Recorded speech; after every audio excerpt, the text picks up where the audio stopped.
It's the name of a famous method. In this method, you set goals for yourself on a daily or weekly. You start to put cross to the days on which you have reached your goal. You make a chain with these crosses and you don't give up. You don't break that chain. But you have a problem.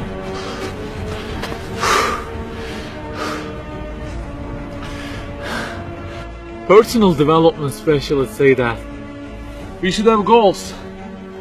You know, they say like, don't sleep more than 6 hours, learn a language, finish a book every week, don't stop, always run, don't give up on your dream, don't break the chain.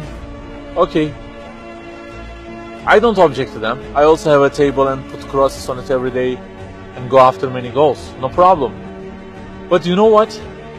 They don't talk about the most important part of it.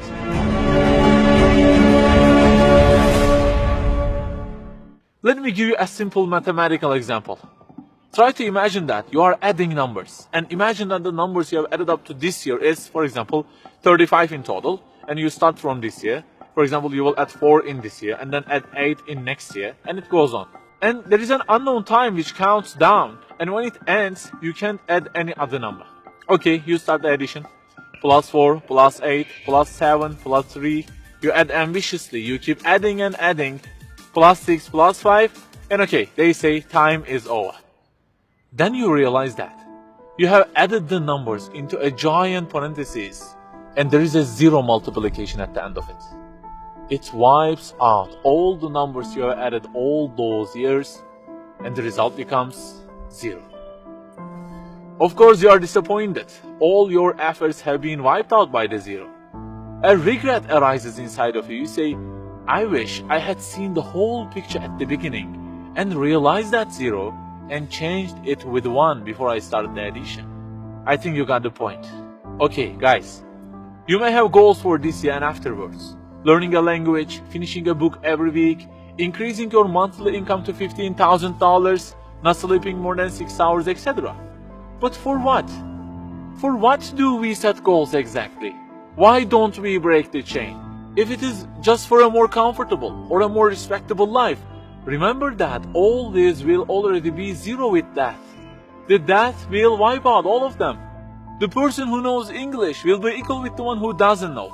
The one who earns more will be equal with the one who earns less. The one who can reach his goals will be equal with the one who can't. So, if at the end of it, the death will 0 everything, so what is the meaning of adding more numbers with an ambition? It just increases the degree of the disappointment that you will feel. So the logical thing is seeing the whole picture at the beginning. In this life journey, which will end in an unknown time, my first job must be to prevent death from being 0. Well, can I really prevent death from being 0? I mean, since everything will leave my hands and will be lost, is there any other way that would transform them into something eternal? I mean, isn't there any kind of stamp for eternity that would impress all of the things that I possess and say, look, there is a seal on them and you can't wipe them out, okay? They will remain forever. The only one to say such a thing is the owner of the everything. And he says, كُلُّ شَيْءٍ هَالِكٌ. Everything, the languages you learn, the money you earn, the books you read, everything will be perished, إِلَّا وَجْهًا, except their way towards Him.